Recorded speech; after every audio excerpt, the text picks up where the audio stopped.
When Cornelius Vetch received his pension statement, he did what any reasonable 63-year-old former construction manager would do. He laughed until he cried, then cried until he laughed again, and finally settled into that peculiar state of existential despair that can only be achieved by discovering your life savings might cover rent on a civilized planet for approximately 11 months. Not 11 years. 11 months. The Gallerian Housing Index had just published its annual report, and the numbers were, to put it mildly, catastrophic. A modest two-bedroom apartment on any Class A safety world now cost more per month than Cornelius had earned in his entire first year of working. A studio flat on a Class B world, the kind where you only had a 30% chance of dying from environmental factors, would consume his entire pension and require him to sell a kidney. Possibly 2 kidneys, depending on market fluctuations. "This is absolutely insane!" Cornelius shouted at his apartment's wall screen, which had helpfully displayed a cheerful advertisement for Sunset Meadows Retirement Community on the peaceful world of Tremenos 5. The starting price made his left eye twitch involuntarily. The finishing price made his right eye join in solidarity. His daughter, Rebecca, had suggested he move in with her family on New Rotterdam. This was a kind offer that Cornelius would rather eat his own shoes than accept, primarily because Rebecca's husband, Dale, had opinions about everything and shared them with the enthusiasm of a man who'd just discovered talking. The thought of spending his golden years listening to Dale explain cryptocurrency, while his grandchildren screamed at maximum volume, made Deathworld habitation seem downright pleasant. So Cornelius did what humans had been doing since time immemorial, when faced with impossible economic realities. He got creative. He opened the galactic real estate database and did something that no sane being had ever done before. He removed all the safety filters. The results were immediate and spectacular. Suddenly, planets that cost 800,000 credits per month became 800 credits per month. Worlds that would make a Galerian diplomat weep with horror were offering incentives to potential residents. "Move in today, get 3 months free," screamed one listing for a planet where the rain was mildly acidic and the local fauna considered anything bipedal to be a convenient snack. Cornelius scrolled through listings with growing fascination. Vormax 3, where the gravity was twice Earth standard and the plants were carnivorous. 12 credits per month. Sulfurian 9, where the atmosphere required a basic filtration mask and the temperature swings could flash freeze coffee in seconds. Negative rent. They'd pay you to live there. "Now this is more like it," Cornelius muttered, bookmarking several options that would have sent any xenobiologist into cardiac arrest. He settled on a promising listing for Kragar's World, a Class F death world where, according to the description, the challenges were manageable for experienced survivalists and lunatics. The rent was 22 credits per month for a house. An actual house with 3 bedrooms and what the listing optimistically called a garden area, warning mobile flora present. The contact information led him to a being named Threlix, whose species designation marked him as a Porvenian. The video call connected, and Cornelius found himself looking at a creature that resembled a nervous purple starfish, wearing glasses. "Hello? Hello? Yes, I'm receiving you." Threlix's voice had the quality of someone perpetually on the edge of panic. "You're inquiring about the Kragar's World property? I must inform you that this is a Class F death world and completely unsuitable for most known forms of—" "Wait! You're a human?" "That's right," Cornelius said cheerfully. "The house looks perfect. When can I move in?" Threlix's entire body began vibrating in a way that Cornelius suspected indicated extreme distress. "Sir, I have a legal obligation to inform you that Kragar's World has a native predator population that considers most oxygen breathers to be food. The atmospheric spore count requires at least basic filtration." The geological instability causes minor earthquakes approximately 3 times per standard week. The local plant life is aggressively territorial. And does the plumbing work? Cornelius interrupted. What? The plumbing? Does it work? Threlix's eye stalks bent in confusion. Yes, the waste processing system is fully functional, but that's hardly the point. The planet is trying to kill you at all times. Right, but the water's potable after filtration. Well, yes, but... And you said 3 bedrooms? Sir, the primary bedroom window overlooks a breeding ground for razor wings. They're enormous flying predators with teeth like... Teeth, sure. What about internet connectivity? Threlix made a sound like a deflating balloon. The quantum communication network has 98% uptime, but why are you asking about internet when the planet literally has acid rain every Tuesday? It's only Tuesdays. That's manageable. I'll take it. You'll what? I'll take it. I assume you need first month, last month, and a security deposit? Threlix spent the next 20 minutes trying to talk Cornelius out of the decision. He showed him casualty statistics. He displayed holographic representations of the local megafauna. He even pulled up a medical report detailing the 38 distinct ways someone could die just from the plants on Kragger's world. None of it made the slightest difference. Sir, in my 80 years as a real estate agent, I have never had anyone actually want to live on the Deathworld properties. We list them because galactic housing law requires all habitable structures to be registered, but I've been trying to sell this particular house for 12 years. The last occupant was a research team studying geological formations, and they lasted 4 days before evacuating in terror. Did they break the lease early? What? Yes. Technically they forfeited their deposit, but... So you've got bad tenants. I'm retired. I'm not going anywhere. Let's do the paperwork. Threlix looked like he was experiencing a mental breakdown in real time. His color shifted from purple to a sort of distressed mauve. I need you to understand something. The insurance alone will cost... Can't get insurance, Cornelius said matter-of-factly. No company in the galaxy will insure a human on a death world. Checked already. Exactly, because it's suicidal. Or because insurance companies hate paying out claims. Probably that second one. Now about those documents? The contract signing took 3 hours, mostly because Threlix kept stopping to add additional warnings and liability waivers. Cornelius had to initial next to disclaimers, stating he understood the risks of catastrophic mauling, venomous plant exposure, atmospheric toxicity events, seismic liquefaction, and something called spontaneous megafauna stampedes. There was even a clause confirming he understood that emergency services had a response time of approximately never, and that his next of kin would need to acknowledge that retrieval of remains may not be feasible. Rebecca called during the document signing. Cornelius ignored it. She called again. He ignored it again.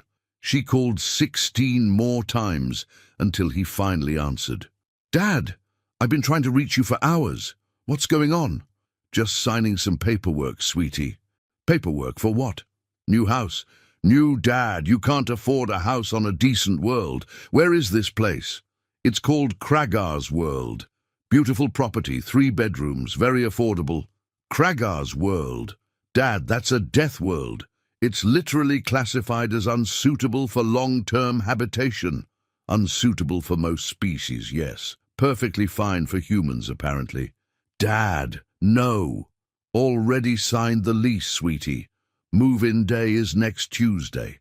Right after the acid rain, very convenient timing, actually. Rebecca made a sound that suggested she was contemplating disowning him. You cannot be serious.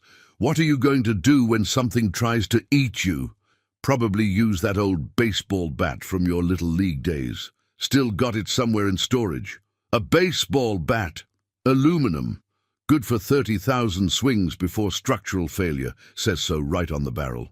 Oh, the call ended with Rebecca promising to have him declared mentally incompetent, and Cornelius promising to send postcards. Threlix, who had witnessed the entire exchange, looked even more distressed than before. "Your offspring seems concerned," Threlix said diplomatically. "She'll get over it. Kids worry too much these days." "Sir, she's worried because you're moving to a planet where the trees have been known to attack people. Only the red ones, according to your documentation. I'll avoid those. Now when can I get the access codes?" Threlix transmitted the property credentials with the air of someone enabling a suicide. "Sir, I feel obligated to mention one more time that the planet's trying to kill me, I know. You've mentioned it, roughly 568 times by my count. I appreciate the concern, but I'm doing this. May I ask why?" Cornelius pulled up his pension statement and rotated the screen toward Threlix. "Because I worked for 43 years, and this is what I have to show for it. I'm not spending my retirement eating synthetic protein paste in a coffin apartment, listening to my neighbors argue through paper-thin walls. I'd rather get eaten by something interesting." Threlix stared at the numbers for a long moment. That's genuinely horrifying. Your species works for 4 decades and receives this? Welcome to human economics. We've been making terrible decisions for centuries. Why stop now? The moving process was, predictably, insane. The shipping company required Cornelius to sign an additional 32 liability waivers just to transport his belongings to Kraga's world. The cargo ship captain, a 6-armed Vestulian named Gromesh, spent the entire journey trying to convince Cornelius to change his mind. "Listen, human. I've been shipping cargo for 28 years. I've seen things, terrible things. And I'm telling you, as someone who once watched a Vexeran berserker tear through a hull with his bare hands, that Kraga's world is so much worse. Worse than a berserker. At least the berserker was predictable. Kraga's world has weather patterns with malicious intent. I think you're being dramatic. I'm being accurate. Last time I delivered supplies there, the rain tried to eat through my hull plating. Rain, it had teeth somehow. That's not how rain works." "Exactly. Nothing on that planet works the way it's supposed to. The rocks are carnivorous. The rocks." Despite Gromesh's protests, they arrived at Kraga's world on schedule. The planet looked from orbit like someone had taken Earth and decided it needed more teeth. The continents were jagged, the oceans were an unsettling shade of purple, and there were vast red patches of forest that seemed to pulse ominously. "Those are the mobile flora zones," Gromesh said, pointing at the red areas. "See how they're moving? That's because they're following prey." "Looks fine to me. You're completely insane. I prefer economically desperate, less judgmental." The landing was rougher than Cornelius expected, primarily because the designated landing zone was apparently too close to a razor-wing nesting ground, and the creatures took exception to their approach. Gromesh had to execute several evasive maneuvers that sent Cornelius's belongings sliding across the cargo bay. "See? We're not even on the ground yet, and things are trying to kill us," Gromesh wailed. "To be fair, we probably shouldn't have flown through their nesting area. It's the only flat ground for 80 kilometers." They landed with a thud that Cornelius felt in his teeth. The cargo ramp lowered, and he got his first breath of Kraga's world air. It smelled like ozone and something vaguely sulfuric, with undertones of what might have been decomposing vegetation. It wasn't pleasant, exactly, but it wasn't the worst thing he'd ever smelled. That honor belonged to Dale's experimental fermented cabbage phase. "I'll give you exactly 8 minutes to unload," Gromesh announced. "Any longer than that, and the local fauna will realize we're here. You do not want that to happen. What happens if they realize we're here? They swarm by the hundreds like a nightmare made of teeth and hunger." "Right, better hurry then." Cornelius's belongings consisted of 6 large containers, most of which contained completely practical items like clothing, food supplies, his favorite chair, and a frankly excessive number of books. He'd downloaded several thousand volumes onto data drives, but he preferred physical books. They didn't require power, they never crashed, and you could use them to kill large insects if necessary. The house itself was Well, rustic was being generous. It looked like someone had built a structure out of local materials and then abandoned it when they realized what a terrible idea that was. The walls were thick, possibly to keep out the various things that wanted to eat whoever lived inside. The windows had metal shutters that looked like they could withstand a siege. The garden area was a cleared space surrounded by a fence that Cornelius suspected was electrified. "This is your new home." Threlix's voice came through a communication device. He'd refused to actually visit in person, which Cornelius found completely reasonable. "I've stocked the pantry with basic supplies, and there's a comprehensive survival manual on the kitchen counter. Please read all of it before attempting to go outside." "Will do. Thanks for everything, Threlix. Sir, I genuinely hope you survive. Not just because you're my first actual tenant in 12 years, but because I've grown oddly fond of your complete disregard for personal safety." The communication ended. Gromesh had already sealed his cargo ramp and was taking off with an urgency that suggested actual panic. Cornelius watched the ship disappear into the purple sky, then turned to survey his new property. The house had 3 bedrooms as advertised. One for sleeping, one for storage, and one that Cornelius decided would be his reading room. The kitchen was functional, with appliances that looked ancient but operational. The bathroom had plumbing that made concerning sounds, but did produce water. The living room featured a window that did indeed overlook the razorwing breeding grounds. The creatures were enormous, with wingspans that could easily reach 15 meters. They looked like someone had crossed a pterodactyl with a chainsaw and given the result anger management issues. "Probably shouldn't open that window," Cornelius muttered, making a mental note to keep the shutters closed during nesting season. The survival manual was less a manual and more a tome of terror. It was 800 pages long and included helpful chapters like Death from Above, Recognizing Predatory Birds, Death from Below, Subterranean Ambush Tactics, Death from the Sides, Lateral Attack Patterns, and the particularly ominous Death from Everywhere at Once, Group Hunting Behaviors. Cornelius made coffee, settled into his favorite chair, and started reading. The coffee tasted like burnt dirt, but it was his burnt dirt coffee in his house that cost 22 credits per month, and that was worth savoring. By page 63, he'd learned that the red trees were indeed mobile and aggressive, but only during their reproductive cycle, which lasted 3 months out of the standard year. The rest of the time they were merely moderately dangerous. The acid rain came every Tuesday because of specific atmospheric conditions involving the planet's unusual rotational period and its proximity to a particular type of solar radiation. The earthquakes were caused by underground thermal activity that was technically predictable if you have advanced seismographic equipment, which Cornelius did not. The razorwings, he discovered, were actually relatively passive unless protecting their nests or actively hunting. Their hunting patterns were nocturnal, which meant Cornelius could probably go outside during the day without being immediately disemboweled. Probably. This isn't so bad, he said to himself, completely ignoring the section on venomous atmospheric spores, a survival guide. The first night was educational. Cornelius learned that the local wildlife was indeed very interested in the house and its occupant. Things scratched at the walls.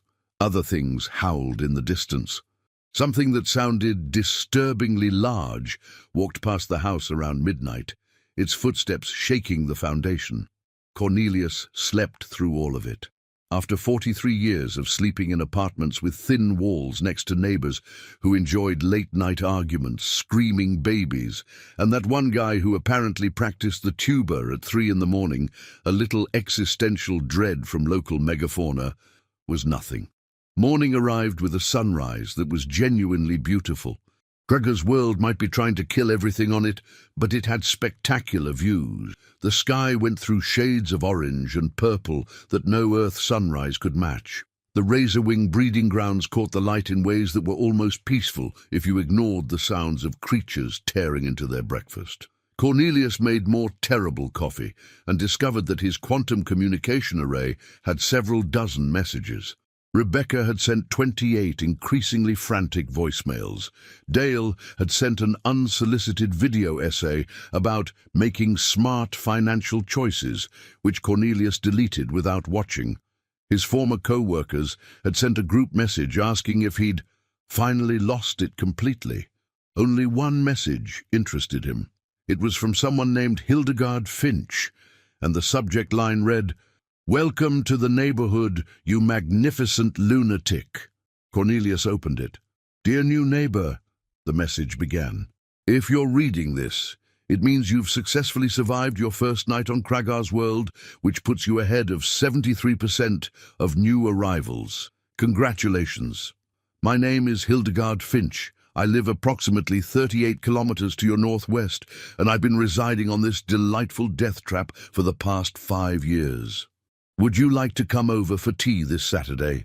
Fair warning, the journey involves crossing 2 mobile flora zones and a river that occasionally develops aggressive currents, but the route is relatively safe if you leave by 8 in the morning. Please confirm attendance so I know whether to expect you or organize a search party. Best regards, Hildegard." Cornelius stared at the message for a long moment, then checked the property database. Sure enough, there was another registered human resident on Kragar's world. Then he checked again and found 4 more.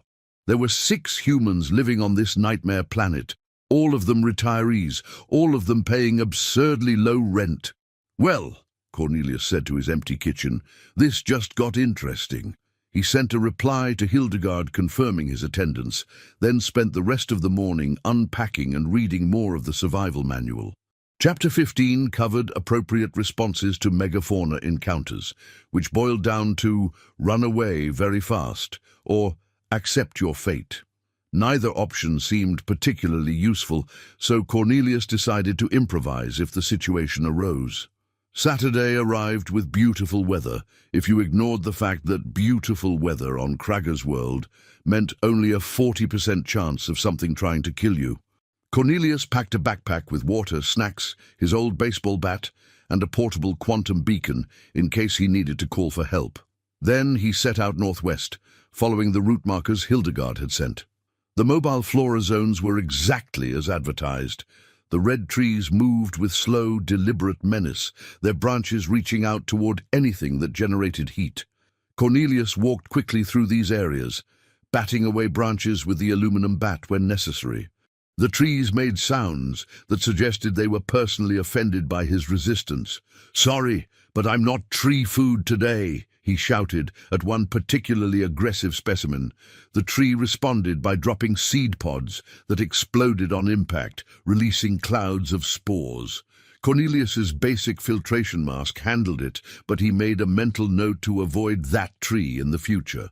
The river was less a river and more a violent torrent of water that occasionally spawned whirlpools for no apparent reason. Cornelius crossed via a rope bridge that swayed alarmingly but held his weight. Something large and tentacled surfaced briefly downstream, looked at him with what might have been curiosity, then disappeared back into the purple water. "Just keep swimming, buddy. Nothing to see here," Cornelius muttered. Hildegard's house appeared after 90 minutes of walking. It was larger than Cornelius's, built into the side of a hill, with what looked like defensive fortifications. A sign near the front door read, "Welcome. Please knock loudly. The shriekers make hearing difficult." Cornelius knocked. Loudly. The door opened to reveal a woman who looked to be in her early 70s, built like someone who'd spent their life doing actual physical labor, with short grey hair and the kind of smile that suggested she found the entire universe amusing. "You must be Cornelius," she shouted over the sound of something shrieking in the distance. "Come in before the razor wings notice you." The interior of Hildegard's house was surprisingly cozy. She decorated with what looked like salvaged furniture and local materials that had been carefully treated to not kill anyone. There were bookshelves, comfortable chairs, and actual artwork on the walls. "Sorry about the shouting," Hildegard said once the door was closed. The shriekers are particularly active this time of year, mating season. They'll calm down in a few weeks. What are shriekers? Small bird-like creatures that make sounds capable of shattering glass. Harmless unless you get too close, but incredibly annoying. Tea? Please. Hildegard's tea was actually good, which surprised Cornelius. She explained that she'd learned to cultivate certain local plants that produced caffeine-like compounds without the side effects of violent hallucinations. When I first arrived, I tried making coffee from local beans, she said. Spent 6 hours convinced the walls were plotting against me. Not my finest moment. They spent the afternoon exchanging stories. Hildegard had been a structural engineer on New Bremen before retirement. When she'd run the numbers on her pension, she'd come to the same conclusion as Cornelius. Live in a shoebox on a safe world, or live in an actual house on a death world. The choice was obvious. I've been here 5 years now, she explained. Lost count of how many times something's tried to eat me. Must be in the hundreds by now. But you know what? I have a garden, a real, actual garden with vegetables I grew myself. Do you know what vegetables cost on New Bremen? More than I made in a month. You can grow food here? Oh yes, you just need to protect it from the mobile flora, the burrowing predators, the acid rain, the seismic activity, and the occasional megafauna stampede. Simple. That doesn't sound simple. It's not, but it's satisfying. And the vegetables taste better because you're constantly aware that something might kill you while you're harvesting them. Adds zest. Cornelius met the other human residents over the following weeks. There was Patterson Greaves, a former factory supervisor who'd built his house entirely underground to avoid the razor wings. There was Yumiko Sato, a retired mathematician who'd calculated that she could live on Kragar's world for 50 years on her pension versus 8 years on a civilized planet. There was Vernon Whitlock, who'd been a cargo ship mechanic and had built the most absurd security system Cornelius had ever seen, involving tripwires, alarm systems, and what appeared to be a moat filled with something caustic. It's just industrial waste mixed with local compounds, Vernon explained cheerfully. Keeps out anything that doesn't have acid resistance. Very effective. Is it legal? On Kragar's world? Who's going to enforce laws on Kragar's world? The sixth resident was a woman named Opal Crenshaw, who'd been a xenobotanist before retirement and was now studying the local plant life in her spare time, which apparently meant constantly with religious devotion. The mobile flora are fascinating, she explained during Cornelius's visit. They have a distributed nervous system that allows collective decision-making. They're essentially a plant hive mind, and the reproductive cycles are triggered by specific wavelengths of light combined with seismic activity. It's incredible. They also try to eat people, Cornelius pointed out. Well, yes, but they're not personal about it. They just need nutrients. Can't blame them for that. The human residents of Kragar's world had developed an informal support network. They shared supplies, warned each other about particularly dangerous local phenomena, and organized monthly gatherings at Patterson's underground bunker because it was the safest location. These gatherings were nothing elaborate, just dinner and conversation among people who'd all made the same insane economic decision. We're the smart ones, Vernon declared during one such gathering. Everyone else is paying thousands of credits to live in tiny boxes and eat synthetic slop. We're paying basically nothing to live in actual houses and eat actual food, while occasionally fighting for our lives against local wildlife. That's called winning. That's called being too poor to afford sanity, Yumiko corrected. Same thing. 3 months into his residency, Cornelius received a surprise visit from Threlix. The Porvenian arrived via a heavily armored transport shuttle that landed in Cornelius's garden area and stayed running the entire time. "I'm here for the quarterly inspection," Threlix called through the shuttle's external speakers. "Please confirm you're still alive." Cornelius walked out of his house, waved and shouted, "Still alive! House is fine! Everything's good!" Threlix's eye stalks protruded from a small observation port. "You've been here 3 months and you're still alive?" "Mostly. Had a close call with a mobile tree last week, but sorted it out. You sorted out an encounter with mobile flora? Turns out they don't like fire. Who knew? Everyone knows that. That's why it's in the survival manual, but knowing it and actually doing it are completely different things. You shouldn't be alive. Yet here I am. Rent's due on the 15th, right? Threlix made that deflating balloon sound again. Sir, I'm legally obligated to offer you a lease termination option every quarter. You can leave at any time with no penalties. Most residents would leap at this opportunity.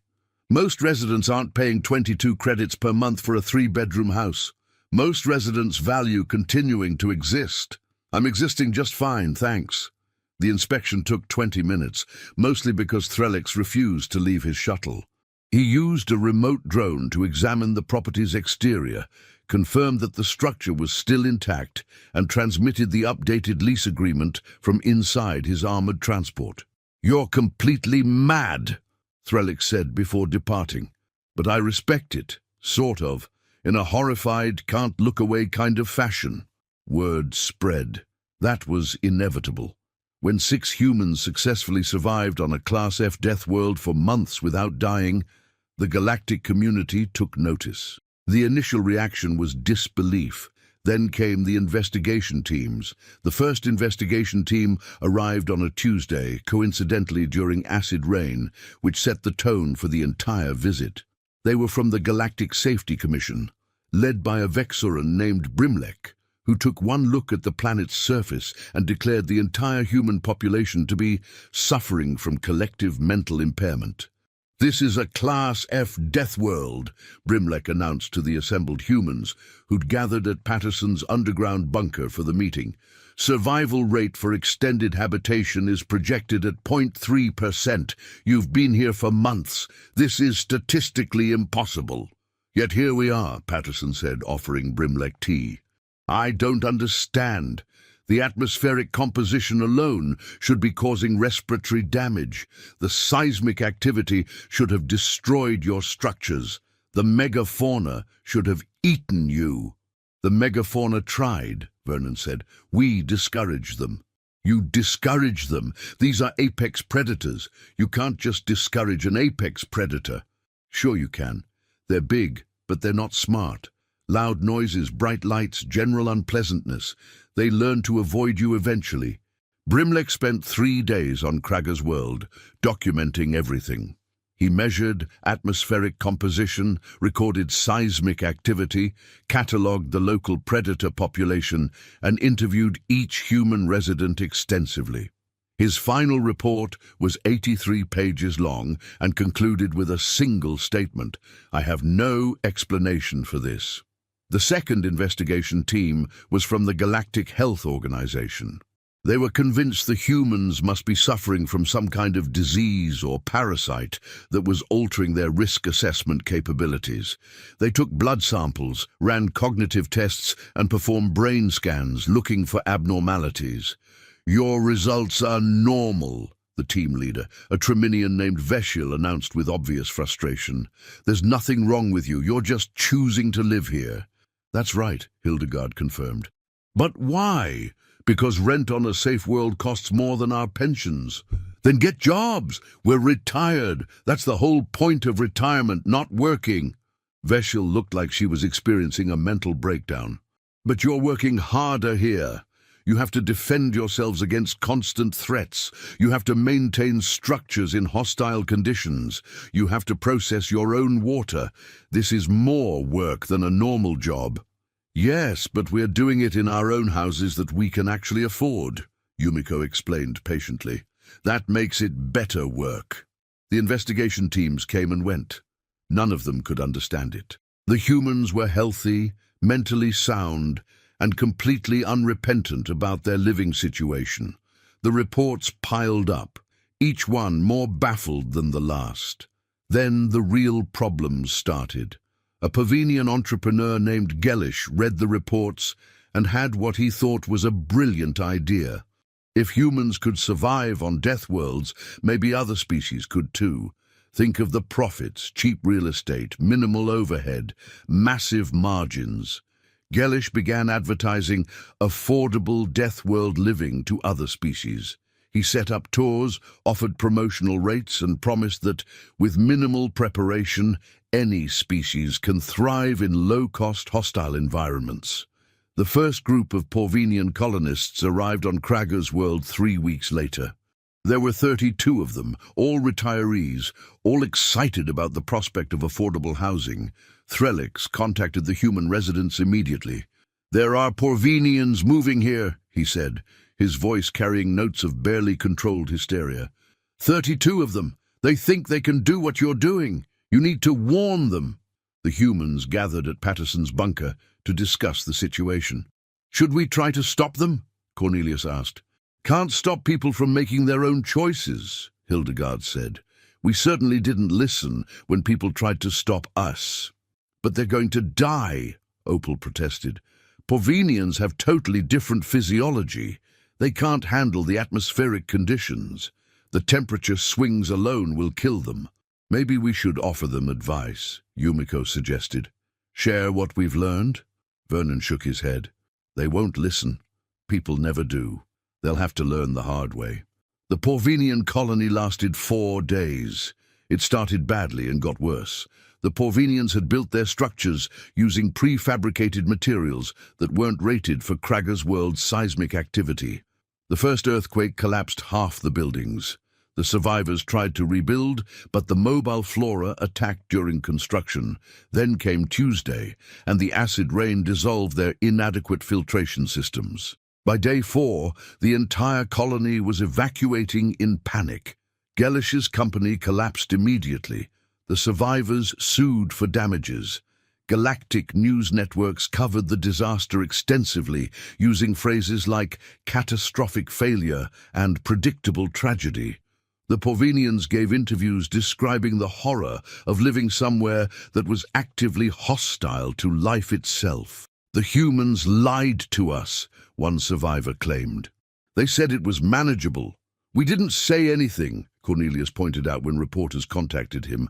"We were just living our lives. Not our fault someone decided to copy us without understanding why it works for us." "And why does it work for you?" the reporter asked. Cornelius thought about it. "Because we're used to things trying to kill us. Earth's not exactly gentle.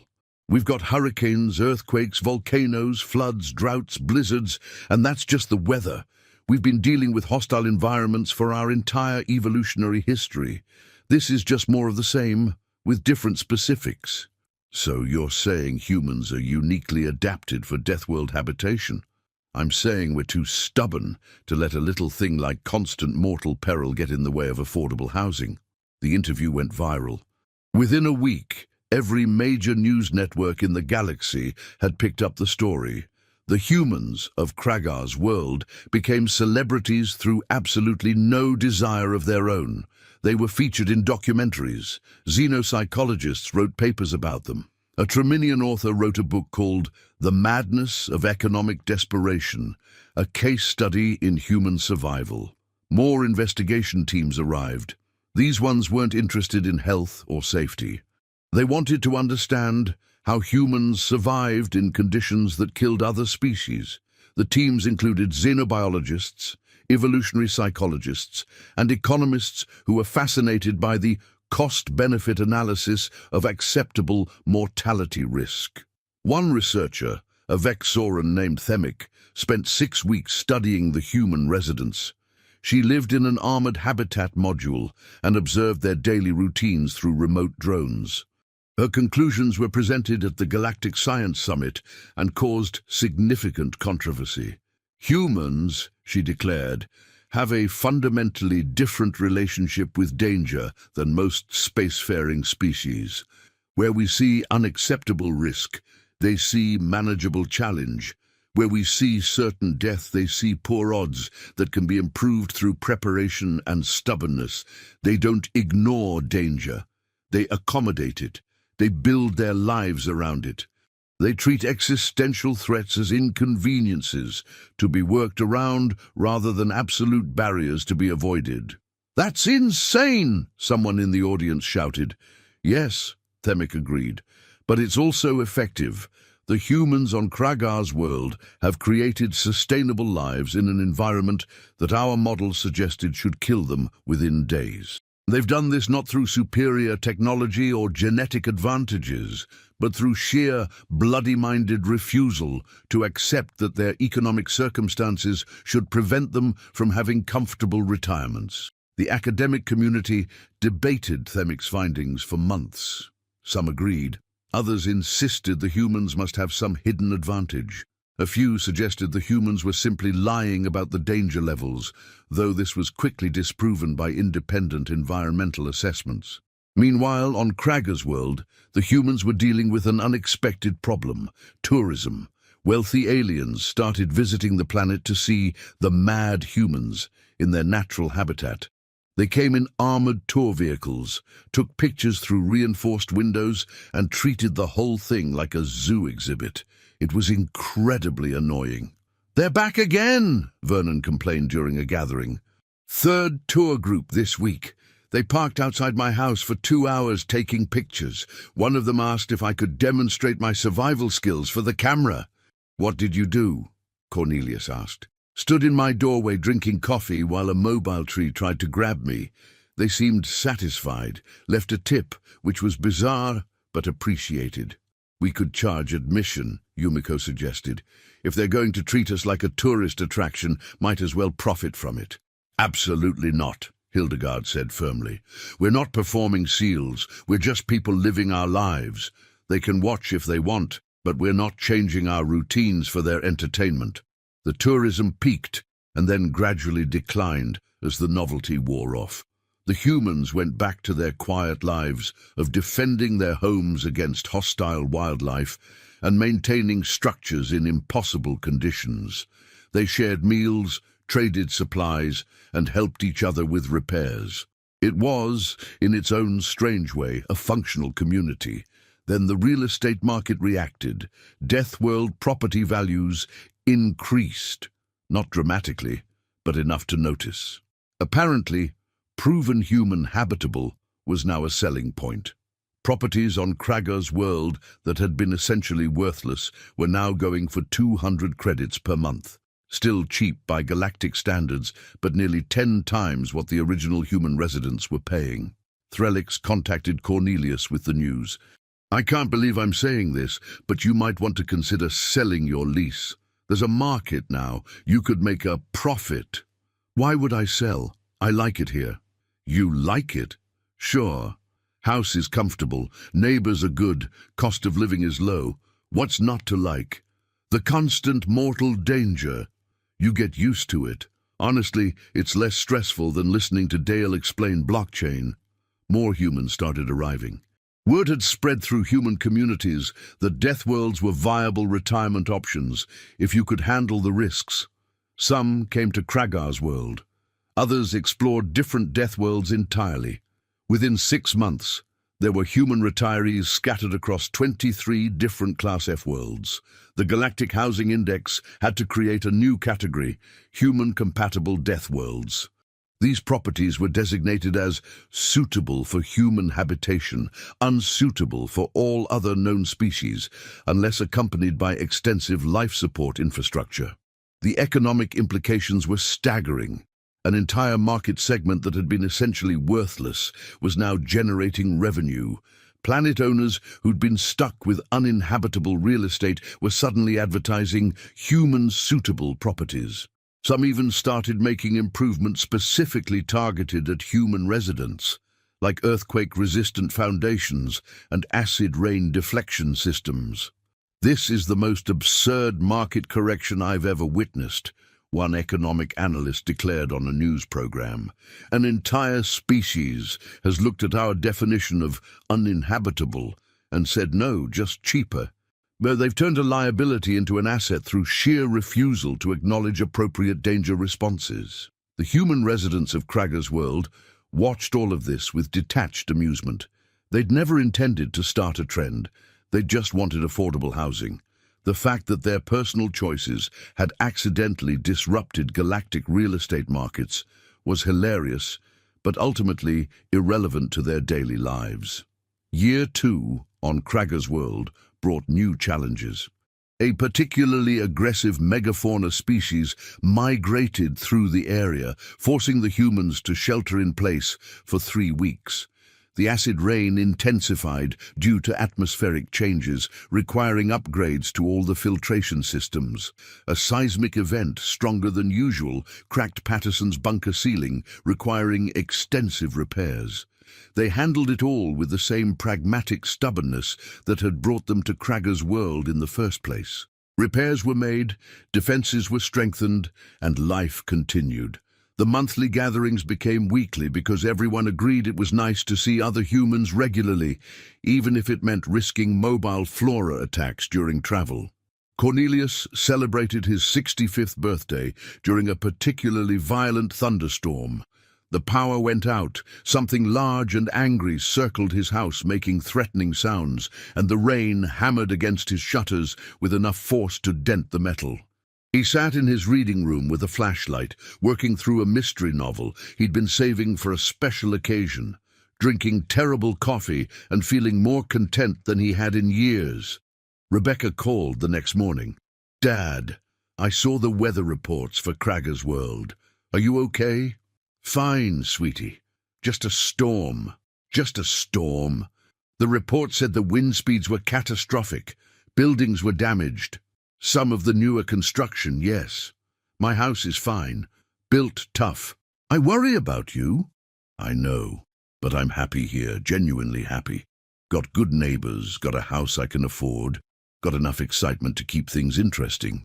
Not sure what else I could want. Rebecca sighed. Dale says you're having some kind of delayed midlife crisis.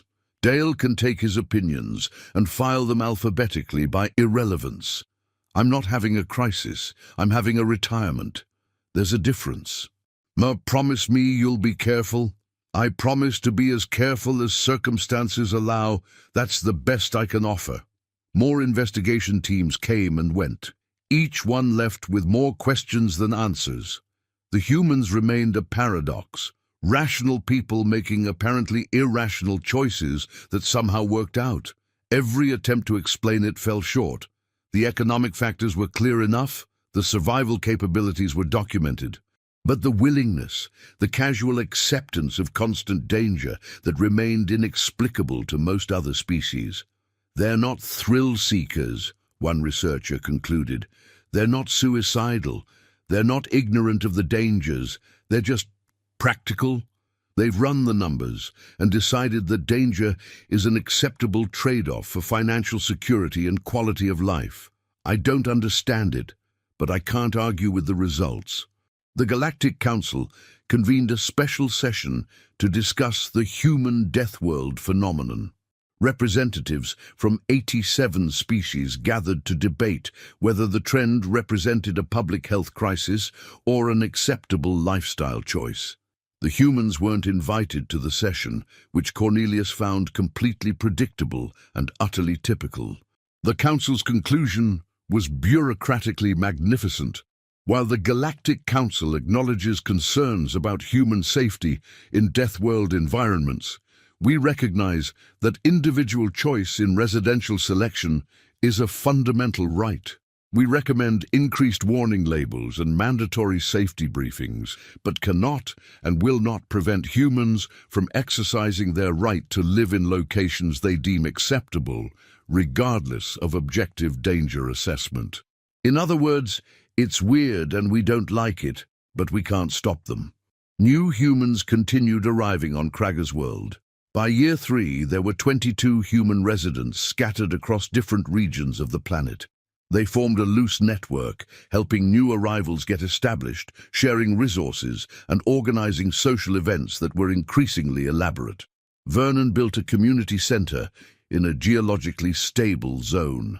It took him 8 months and required fighting off mobile flora approximately 600 times, but he got it done. The community center had a kitchen, a gathering space, and even a small library. It became the hub for monthly celebrations of still being alive, which was cause enough for a party as far as anyone was concerned. "We should have a name," Opal suggested during one gathering. For our community, every settlement has a name. How about humanity's folly? Someone suggested. Too pretentious. Deathworld Meadows? Too cheerful. The retirement that refuses to end. Too wordy.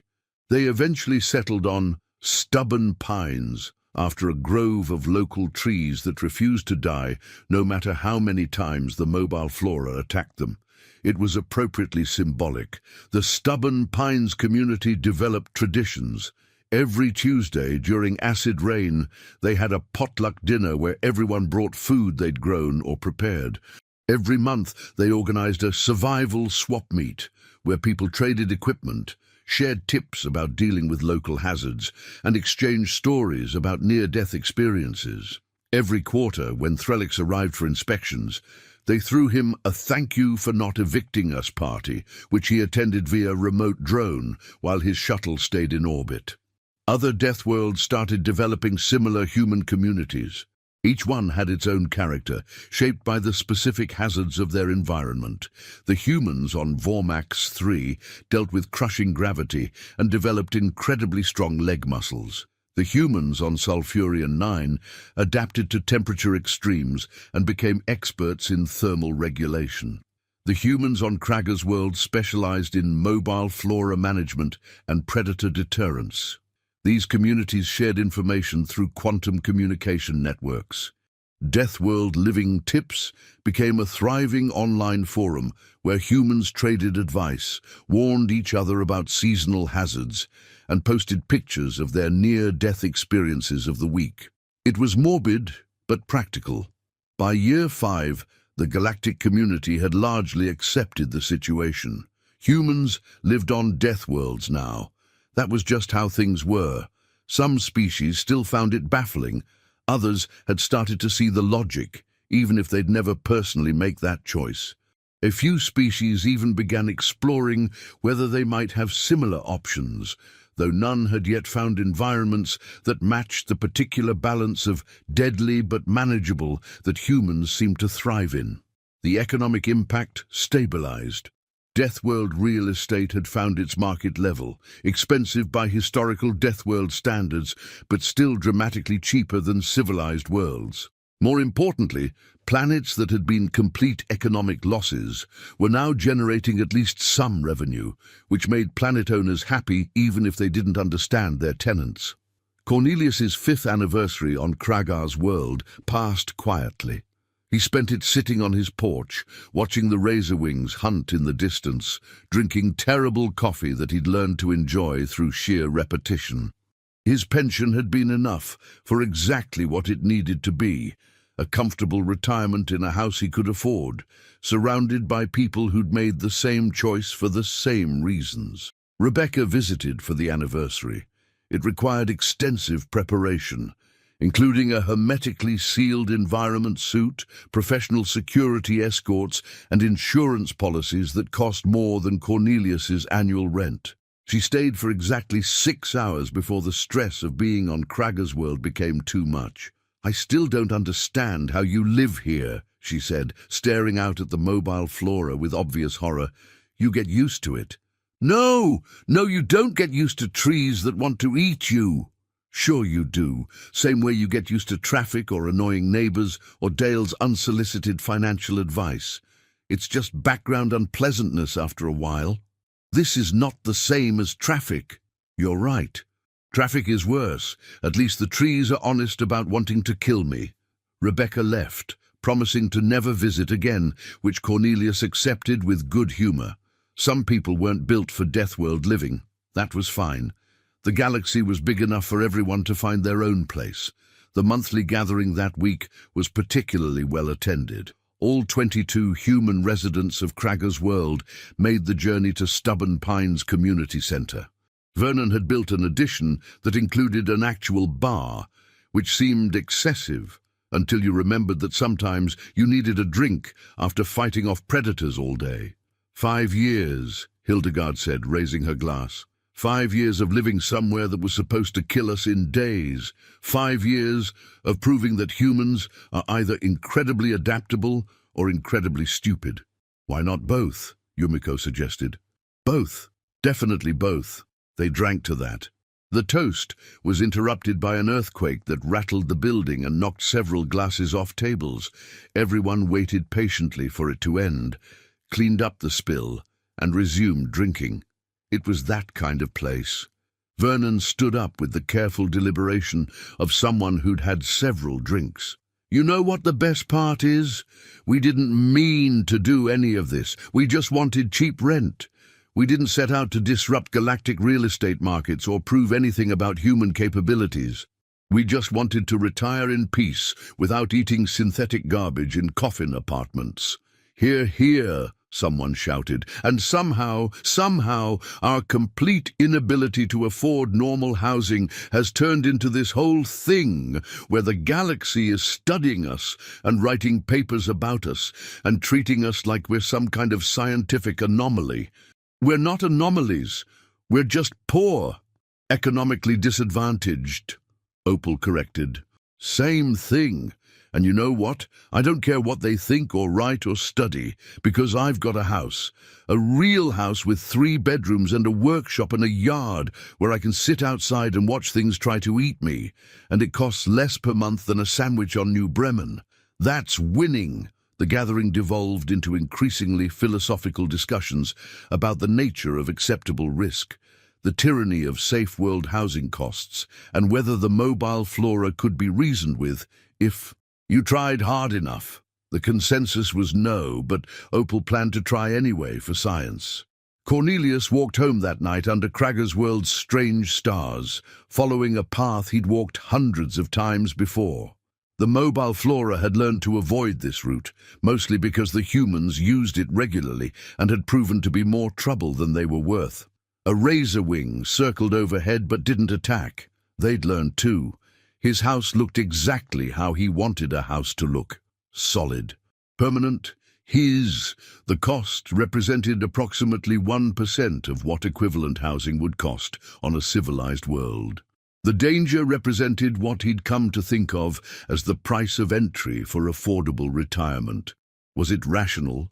Probably not by most species standards. Did it work? Absolutely. Inside, Cornelius made his terrible coffee, settled into his favorite chair, and picked up where he'd left off in his current book. Outside, something large and probably predatory made sounds that suggested it was considering whether Cornelius's house was worth attacking. The house's defensive systems activated automatically, and whatever it was decided to try its luck elsewhere. Smart choice, Cornelius muttered, turning the page. The galaxy kept debating what the humans on Deathworlds represented. Were they pioneers, madmen, economic refugees, evolutionary outliers? The discussions continued in academic circles, news programs and policy meetings. Papers were written, documentaries were filmed. A Treminian sociologist wrote an entire book titled "The Rent is Too Damn High," how economic desperation created the most baffling migration pattern in galactic history. None of it mattered to the humans actually living on Deathworlds. They had houses they could afford, communities they enjoyed, and lives that felt genuinely worth living, despite the constant mortal peril. The galaxy could puzzle over their choices all it wanted. Meanwhile, they had gardens to tend, predators to discourage, and coffee to make. Threlix eventually stopped trying to convince Cornelius to leave. He'd accepted that his most stable tenant in 12 years of property management was a human who'd rather fight carnivorous trees than pay market-rate rent. It defied all logic, but the rent payments arrived on time every single month, which was more than he could say for most tenants on civilized worlds. "You've been here 5 years, Threlix said during one quarterly inspection. "At this point, I think you might actually die of old age before the planet kills you." That's the plan," Cornelius confirmed. "It's the most absurd plan I've ever heard." "Probably, but it's my absurd plan, and it's working." Year 6 brought news that another human community had formed on a Class G death world, which was somehow even more hostile than Class F. The residents there dealt with volcanic activity, toxic atmosphere, and something called crystalline predators. that were apparently exactly as dangerous as they sounded. Their rent was 8 credits per month. 8 credits, Vernon said when he heard. We're paying too much. We're paying 22 credits for a Class F world, Hildegard pointed out. That's completely reasonable. But 8 credits! Think of the savings. You're already saving thousands of credits per month by living here instead of a civilized world. But I could be saving more. You're impossible. The human communities across various Deathworlds began organizing interworld gatherings, which required elaborate coordination because getting transport to Deathworlds was expensive and dangerous. The first Deathworld Retirement Summit happened on Kragar's world because it had the best infrastructure, which wasn't saying much. 63 humans from 11 different Deathworlds attended. They shared stories, compared survival strategies, and organized a tournament to see which community had faced the most dangerous encounter. The Sulfurian 9 contingent won with a story about fighting off a pack of thermophilic predators during a heat wave that had melted their defensive walls. That's nothing, someone from Vormax 3 said. We had to evacuate our entire settlement when the gravity flux caused structural collapse. Carried everything out in twice normal gravity. Amateurs! Shouted someone from Crystalline Reach, the Class G world. We deal with lava flows, regular lava flows. The competitive near-death experience sharing went on for hours. It was simultaneously horrifying and hilarious, which pretty much summed up Deathworld retirement. By year 7, Deathworld retirement had become an accepted part of human culture. It wasn't mainstream. Most humans still chose safe worlds if they could afford them, but it was recognized as a legitimate option. Support networks formed. Information resources expanded. Some enterprising humans even started consulting businesses, helping other humans evaluate Deathworld properties. The galactic community had moved from confused horror to bemused acceptance. Humans lived on Deathworlds. That was just a fact now, like humans eating excessive amounts of capsaicin or their bizarre attachment to Earth's apex predators as pets. Cornelius's 8th year on Kragar's world was remarkably peaceful by local standards. Only 3 major seismic events, only 7 serious megafauna attacks on the Stubborn Pines community. The mobile flora had an unusually quiet reproductive cycle. It was almost boring. I'm worried, Opal said during a gathering. This is too quiet. Something's building up. You're being paranoid, Patterson said. On a death world, paranoia is just good planning. She wasn't wrong. 2 weeks later, Kragar's world experienced what the Geological Survey team called an unprecedented seismic cascade event. Multiple fault lines activated simultaneously, causing earthquakes across 60% of the habitable zones. The human community weathered it. Structures were damaged but repairable. No one died, though Vernon came uncomfortably close when part of his moat system ruptured and nearly flooded his house with caustic liquid.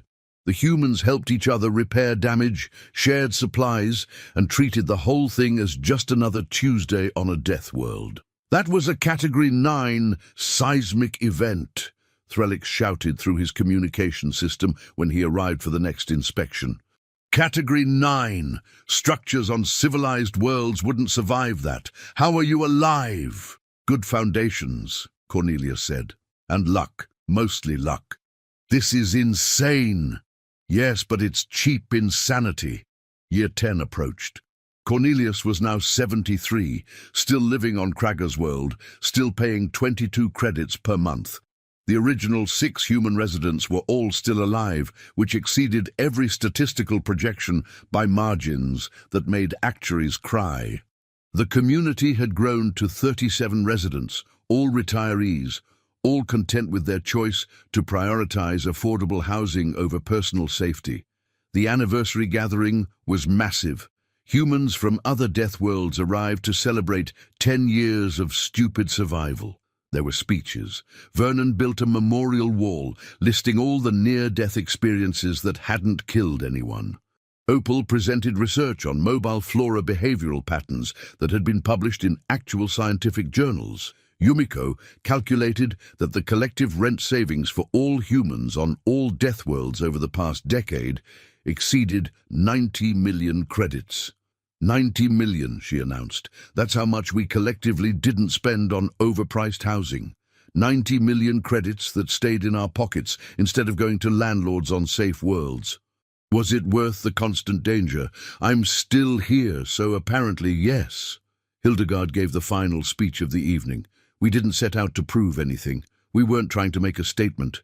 We just wanted to retire with dignity, in actual houses, eating actual food, without spending every credit we'd earned over entire lifetimes. The galaxy called us crazy. Maybe we are. But we're crazy in our own homes, and that makes all the difference. The celebration continued into the night, pausing briefly when a minor earthquake interrupted the festivities. Everyone waited patiently for it to end, then resumed exactly where they'd left off. Because that's what you did on a death world. You adapted, you continued, you refused to let hostile environments dictate the terms of your existence. Cornelius stood outside the community center later that night, watching Kragger's world's 3 moons rise over the mobile flora zones. Something large moved in the distance, probably a megafauna heading to the river. The razorwings were quiet for once, settled in their nesting grounds. The air smelled like ozone and sulfur and home. "Still think this was a good decision?" Hildegard asked, joining him. "Best decision I ever made," Cornelius said. "Beats listening to Dale explain cryptocurrency." "That's a low bar." "It's an honest bar." They stood in comfortable silence, 2 humans among dozens who'd looked at the galaxy's definition of uninhabitable and decided it just meant cheaper. It was absurd.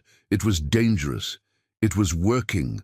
And somewhere in the galaxy, on 23 different death worlds, hundreds of other humans were doing exactly the same thing, living in affordable houses, tending dangerous gardens, and proving that humanity's greatest survival trait wasn't strength or intelligence.